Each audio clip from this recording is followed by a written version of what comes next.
I remember the first time I heard her name, Berit Beck. She was just 18 years old, a young woman with her whole life ahead of her. She had dreams, ambitions, and a kind of determination that made people believe she could achieve anything she set her mind to. She had recently graduated from high school, and that summer, in 1990, she was excited about her future. I can almost picture her packing up that morning, eager to attend a computer seminar in Appleton, Wisconsin, an opportunity that would bring her one step closer to her goals.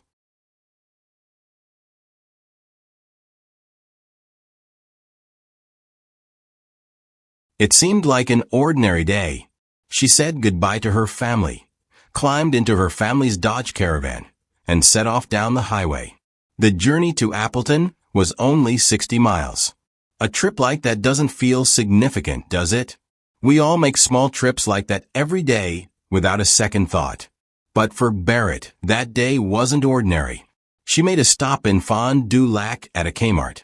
She picked up a t-shirt, some soda, just the little things someone might need while away from home.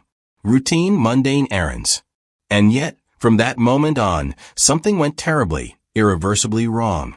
Her van was found 2 days later, abandoned in the parking lot of that same Kmart. Inside, her belongings were scattered, her wallet, her keys, left behind as if she had vanished into thin air. For weeks, there were no answers. For her family, each passing day must have felt like an eternity. Then, on August 22, 1990, their worst fears were realized. Berit's body was discovered in a ditch, miles away from where her van had been found. She had been suffocated and strangled. A life full of promise had been snuffed out in an act of violence so senseless, it left an entire community shaken. For years, her case went cold. The trails grew faint. The questions only multiplied. Who would do this? Why? Was there ever a chance for justice? And then, decades later, in a small, cluttered evidence room, a breakthrough came. A fingerprint. A name. A man who had spent years hiding in plain sight. But was he the only one involved? And would justice for Berit ever truly be served? This is the story of Berit Beck, a case that haunted a community, a family shattered by grief, and a justice system pushed to its limits. What do you think about cold cases being solved years later? Let me know in the comments. Berit Beck was born on April 18, 1972, in the small town of Sturtevant, Wisconsin. To anyone who knew her, she wasn't just another face in the crowd. Berit was special, a young woman with a natural light that drew people in.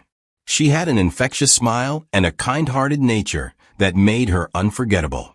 Friends described her as compassionate, always willing to lend a hand or offer a kind word when someone needed it most. Berit was the type of person who didn't just talk about making a difference, she lived it. Her parents, Dave and Diane Beck, were incredibly proud of the young woman their daughter had become. They had raised her to be thoughtful, hardworking, and curious about the world around her. Berit was the eldest of 3 siblings, and she took her role as the big sister seriously, offering guidance and setting an example for her younger siblings to follow. Music was one of her passions. She played the piano with a skill that could captivate a room, and her love for music was something her family cherished deeply. That passion later inspired the creation of a music scholarship in her name, but at the time, it was just another part of who she was, a young woman full of life and potential. In June 1990, Berit graduated from high school. For many teenagers, the months after graduation are a time of celebration, of figuring out what comes next. For Berit, there was no hesitation. She had a plan. That summer, she enrolled in a computer seminar in Appleton, Wisconsin. It was a practical step forward, a way to learn skills that could shape her future. Computers were becoming an important part of the modern world, and Berit wanted to stay ahead of the curve. Her ambition, her drive.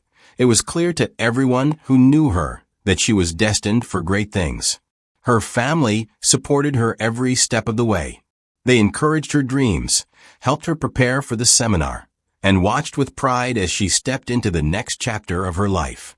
That's what made July 17, 1990, so unremarkable at first. It was just another day in a summer full of promise. But for Dave and Diane Beck, that day would become a turning point, a moment when everything they knew and loved was turned upside down. It was the last time they would see their daughter alive. Berit wasn't just a victim of a senseless crime.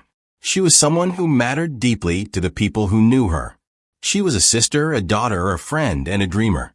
Her story isn't just about what happened to her. It's about who she was, the light she brought into the world, and the legacy she left behind. July 17, 1990. It was a Tuesday, the kind of summer day when the sun shone bright and the world seemed full of possibility. For Berit Beck, it was the start of a journey she had been looking forward to for weeks, a 60-mile trip to Appleton, Wisconsin, for a computer seminar. Berit woke up that morning in Sturtevant, ready for what was supposed to be a simple drive north. She packed what she needed, climbed into the family's 1987 Dodge Caravan, and said goodbye to her parents. For Dave and Diane Beck, it was just another morning, another routine moment in their daughter's promising life. The roads between Sturtevant and Appleton were familiar to her. At 18 years old, she was a confident driver, more than capable of making the trip alone. As she headed toward her destination, there was no sign of the tragedy that would soon unfold. At some point on her journey, Berit stopped in Fond du Lac, a small town along the way. She pulled into a Kmart parking lot and went inside, likely thinking of nothing more than the items she needed for her trip. Witnesses later recalled seeing her in the store. She purchased a t-shirt and some soda, ordinary things, small details that would take on greater meaning in hindsight. But from that moment, everything changed. Berit never arrived at her seminar in Appleton. When her parents didn't hear from her that evening, they were concerned but not panicked. Maybe she got delayed. Maybe she decided to spend the night in Appleton.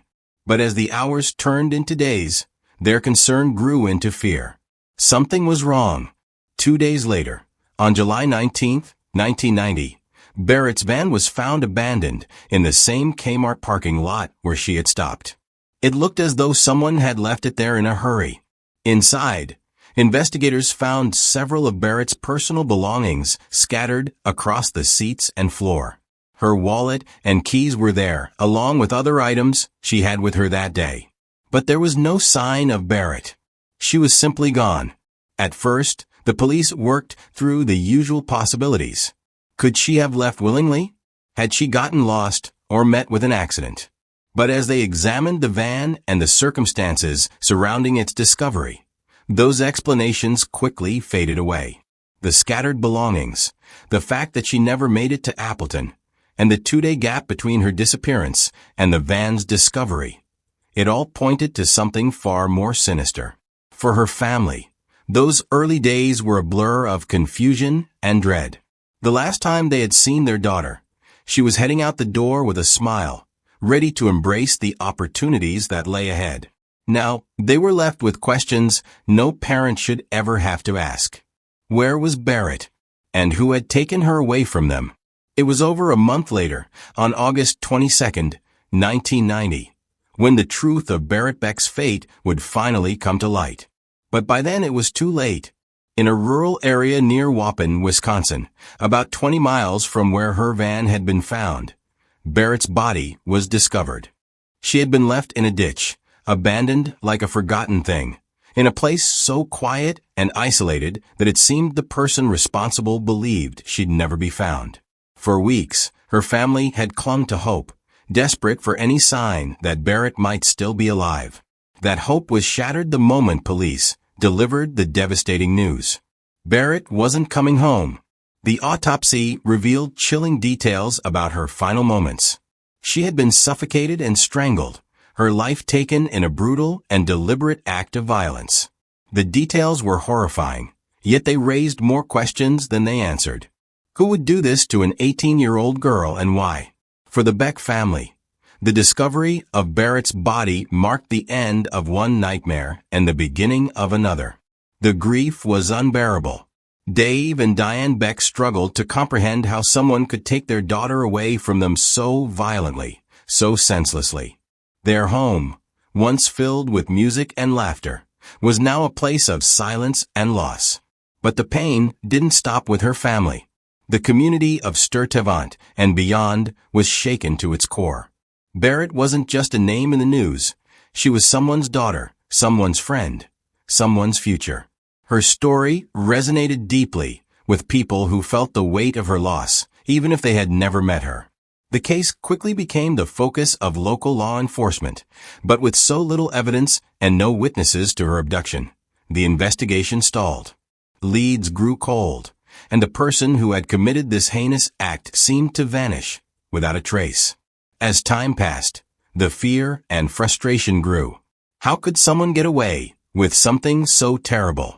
Why was justice taking so long? Why do you think cases like this often go cold so quickly? Let me know your thoughts in the comments. Berit Beck's story could have ended there, with her family left to mourn and a community left to wonder. But it didn't. Though justice would be delayed, the truth would not stay buried forever. From the moment Berit Beck's body was discovered, law enforcement was under immense pressure to find her killer. But as they began their investigation, they were confronted by a stark and frustrating reality. There were no witnesses, no immediate suspects, and very little physical evidence to guide them. The discovery of Berit's abandoned van in the Kmart parking lot had raised alarm bells, but it hadn't provided the breakthrough investigators desperately needed. The personal items scattered inside the vehicle hinted at a struggle or an abduction, but beyond that, the scene was maddeningly incomplete. There were no fingerprints, no blood, no signs of who might have been with her that day. Police canvassed the area around Kmart, speaking with employees and customers who had been there on July 17th. A few people recalled seeing Berit in the store, but no one remembered anything suspicious. No strange vehicles in the parking lot, no confrontations. It was as though she had simply vanished. As days turned into weeks, the search expanded. Investigators combed through wooded areas and fields, hoping to uncover some trace of what had happened to Berit. They set up tip lines, urging the public to come forward with any information, no matter how small. Hundreds of calls came in, but most led to dead ends. The lack of progress wasn't for lack of effort. Detectives poured countless hours into the case, retracing Berit's steps, analyzing her belongings, and interviewing everyone who knew her. They consulted criminal psychologists, trying to build a profile of the kind of person who might commit such a crime. But the answers remained elusive. Compounding the difficulty were the technological limitations of the time. In 1990, forensic science was still in its infancy compared to what we know today. DNA testing, for example, was far less advanced and required much larger samples to produce results. The kind of fingerprint analysis we now take for granted was rudimentary at best, often limited by the quality of the prints collected. In Berit's case, the evidence simply wasn't strong enough to provide a clear lead. Without witnesses, and with no surveillance cameras to capture what had happened in that parking lot, investigators were left to piece together a puzzle with too many missing pieces. The frustration within the department was palpable. Detectives knew time was not on their side. With each passing day, the trail grew colder, and the chance of finding Berit's killer seemed to slip further away. For the Beck family, the lack of answers was devastating. They had lost their daughter in the most horrific way imaginable, and now they were being told there was little that could be done to bring her killer to justice. And yet, they held on to hope. They believed that someone somewhere knew something. They believed that justice would come, if not today, then someday. But for the moment, Berit's case was growing colder by the minute, and the community that had rallied around her family was left to wonder. Would her killer ever be found? For over 2 decades, the murder of Berit Beck remained a haunting mystery. A cold case that seemed destined to fade into the archives of unsolved crimes. But in 2014, everything changed. Advancements in forensic technology had transformed the landscape of criminal investigations. What had once been considered insufficient evidence was now being re-examined under a new light.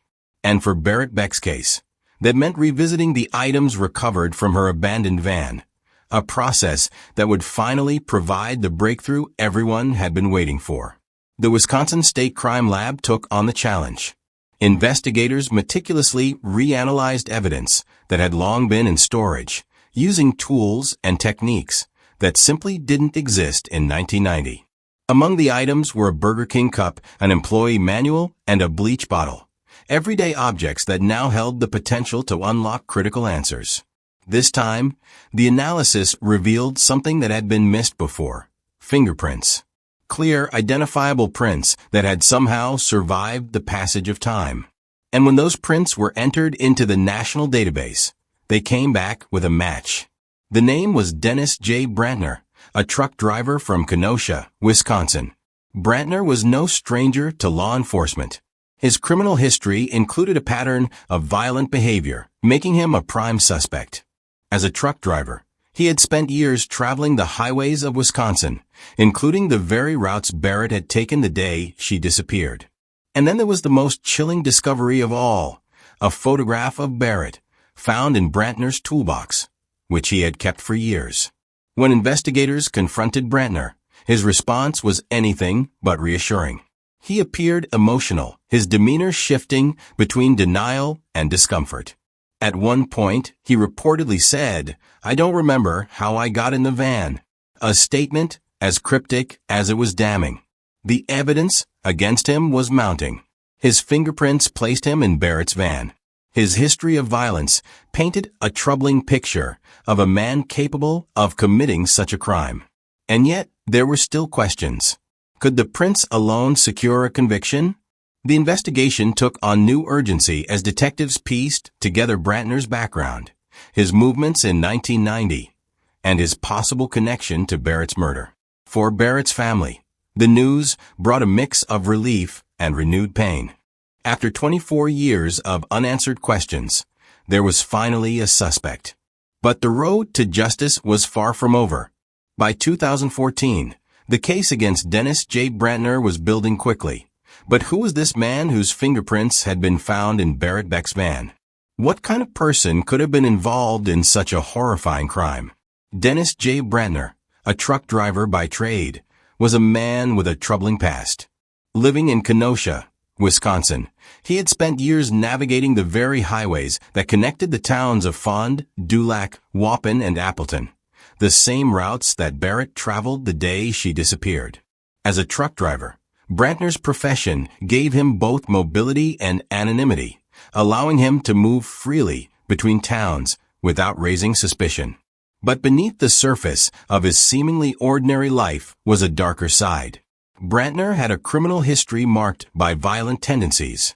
While the details of these incidents were not widely publicized, law enforcement records painted a picture of a man capable of dangerous, aggressive behavior. And then there was the most unnerving discovery, a photograph of Berit Beck. Brantner had kept this photo, tucked away in his toolbox, for years after her death. The photo wasn't just disturbing, it was deeply incriminating.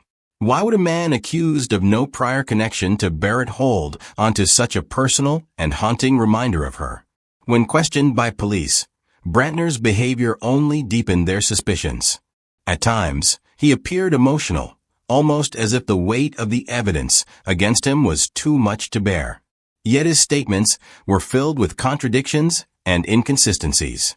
One comment in particular stood out. When asked about his fingerprints in Berit's van, he reportedly said, "I don't remember how I got in the van." It was a statement as vague as it was shocking.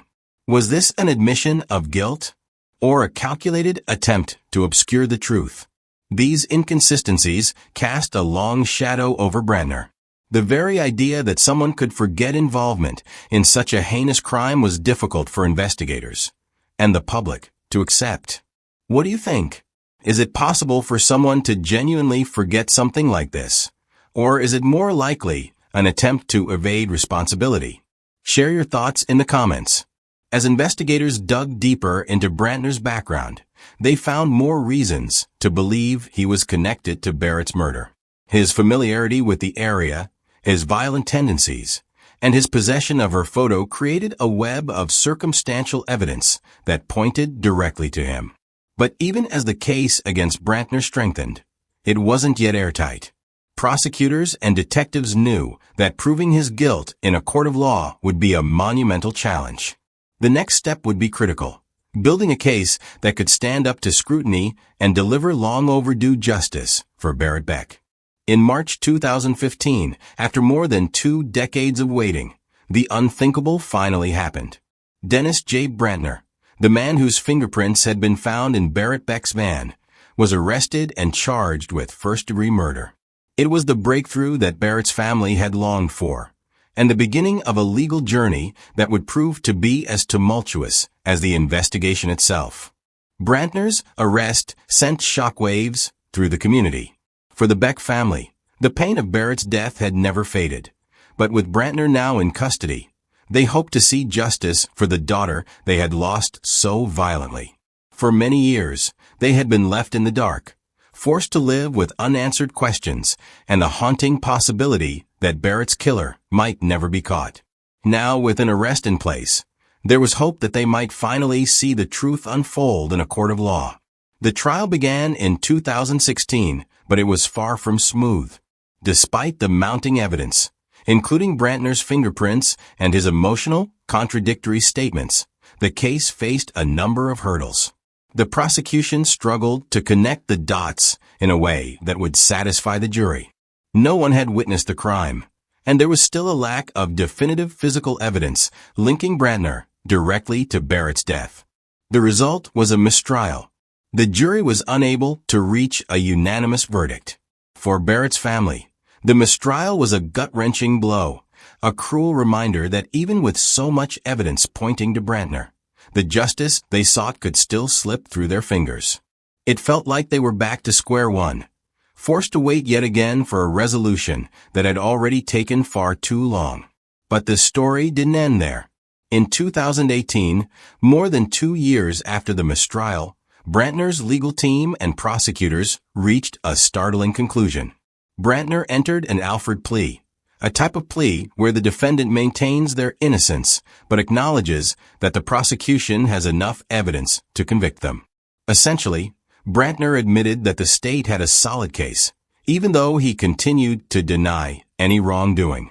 The plea bargain meant that Brantner would not face a trial for first-degree murder, but instead, he was convicted of second-degree reckless homicide, a charge that carried a much lesser sentence. In February 2018, Brantner was sentenced to the maximum penalty of 10 years in prison. For Berit's family, the conviction was bittersweet. While it brought some closure, it wasn't the justice they had envisioned when they first learned of their daughter's death. Brantner's sentence was seen by many as inadequate for the crime he had committed. The Beck family had spent years waiting for justice, only to see it reduced to a plea deal. But for them, the conviction, however flawed, was still a form of resolution. What do you think about the plea deal? Do you believe justice was served, or was the outcome too lenient? Let me know your thoughts in the comments. The day Dennis Brantner was sentenced to 10 years in prison for the second-degree reckless homicide of Berit Beck, the Beck family felt a mixture of emotions. The courtroom was heavy with the weight of years spent fighting for justice, and yet, when the judge handed down the sentence, it wasn't the victory they had imagined. For Dave and Diane Beck, Berit's parents, the long-awaited conviction was a moment of bittersweet closure. 10 years, just 10 years. It was a sentence far shorter than the life Berit should have had. For them, it wasn't just about seeing Brantner locked away. It was about the loss of a daughter who was bright, promising, and filled with so much potential. That potential had been stolen from them, and though Brantner's sentence might seem like a form of justice, it hardly seemed enough to make up for what had been lost. In the days following Brantner's conviction, Dave and Diane Beck spoke publicly about their feelings. They had endured decades of grief and uncertainty, and though they had always hoped for a day when the man responsible for Berit's death would be held accountable, they couldn't help but reflect on the toll those years had taken. Dave Beck, his voice cracking with emotion, shared memories of the last time he had seen his daughter. He recalled how excited Berit had been about the computer seminar she was set to attend, how full of life she had been. He spoke of her kindness, her musical talent, and her boundless potential. She was a young woman with dreams, Dave said, dreams that were stolen from her. Diane Beck, too, reflected on the years of emotional devastation. She described the unending pain of losing Berit in such a violent way and the uncertainty that had plagued her every day since. The grief had not faded with time. It had only changed form. "It's a hole that will never be filled," Diane said softly, her voice laced with years of sorrow. But in the midst of the pain, the Beck family also spoke of their enduring love for Berit. Her memory had become a cornerstone of their lives, one they carried with them through every difficult moment. In a way, Berit was never truly gone. Though they could no longer hold her or see her, she remained in their hearts, in their thoughts, and in the things she had left behind, a legacy of kindness, ambition, and the promise of a future cut tragically short. Despite the limitations of the legal process, Dave and Diane found solace in knowing that Berit's story was no longer a mystery. The truth had been uncovered, even if the full justice they hoped for had not come to pass. And in the years following Brantner's conviction, they found another way to honor Berit, one that would allow her spirit to live on. The Becks established the Berit Beck Memorial Music Scholarship, a fund dedicated to supporting students who shared Berit's passion for music. The scholarship wasn't just about remembering her. It was about ensuring that Berit's legacy lived on through the dreams of others. What do you think about how Berit's family has chosen to honor her memory? Even though Berit Beck's life was tragically cut short, her legacy continues to shine brightly, touching the lives of many. In the wake of her death, her family sought to ensure that her memory lived on in a way that would positively impact others. And so, in 1990, the Berit Beck Memorial Music Scholarship was born. The scholarship, which continues to this day, was created with the intention of helping young, aspiring musicians, just like Berit had been, pursue their dreams. Berit was a talented young woman with a deep love for music, and her family wanted to ensure that her passion for the arts would live on through future generations. The scholarship funds students who share Berit's love for music, allowing them the opportunity to grow and learn in a field that she had so eagerly embraced. But the impact of the scholarship extends beyond the financial support it provides. Each year, as new recipients are chosen, Berit's name is spoken again, her story shared, and her spirit reignited in the hearts of those who never knew her, but who are inspired by the vision she once held for her future. Through the scholarship, Berit's memory continues to inspire countless others to chase their own dreams, dreams that, like hers, have the potential to change the world. Her legacy has become a beacon of hope, reminding us all of the importance of compassion, ambition, and the pursuit of one's passions, no matter how fleeting life may seem. Though Berit's life was stolen from her, her influence endures, woven into the very fabric of those who have been touched by her story. So, how can we honor the memories of victims like Berit? What other ways do you think we can keep their legacies alive? As we reflect on Berit Beck's tragic story, there are still lingering questions that remain unanswered. Even with the conviction of Dennis Brantner, the mystery of that summer night in 1990 feels far from fully resolved. While Brantner was arrested and convicted for the second-degree reckless homicide of Berit, there are those who wonder whether he acted alone. Some speculate that there may have been others involved in the crime, but with Brantner's denial and the lack of concrete evidence, the truth remains shrouded in uncertainty. Could there have been another person involved? Was Brantner merely a part of something far darker? Perhaps we'll never know.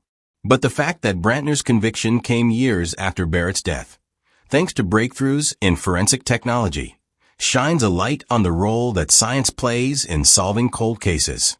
In 2014, When the Wisconsin State Crime Lab revisited the evidence and discovered Brantner's fingerprints, it proved the importance of persistence. The lab's reanalysis brought forth a crucial piece of the puzzle, allowing investigators to piece together a case that had seemed to grow colder with each passing year. Without advancements in forensic science, Berit's killer may have continued to walk free, leaving her family to suffer in silence. The progress we've made in the field of forensics is a reminder of how vital these tools are in our pursuit of justice, even when time seems to work against us.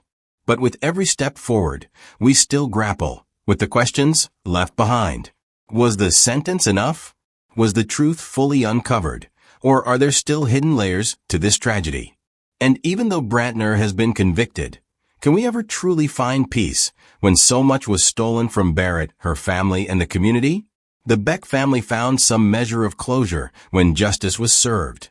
But can closure ever be truly attained after such a profound loss? It's a question that lingers for many victims' families as they continue to carry the weight of their loved ones' stories long after the headlines fade. What do you think about this case? Do you believe justice was truly served? Was the full truth uncovered? Or do you think more remains to be discovered? Let me know your thoughts in the comments below. As we conclude Berit Beck's story, I want to hear from you. What are your thoughts on this case? Do you think justice was truly served? Or do you believe there are still unanswered questions? Have you ever followed a case like this that left you with more doubts than answers? Let me know your theories and reflections in the comments below. If you found this story compelling, don't forget to like this video, share it with others, and subscribe to the channel for more stories like this. We dive deep into cases that have left a lasting impact, uncovering the details and searching for the truth, one story at a time. Your support helps keep these important conversations going. Until next time, stay curious and always seek the truth.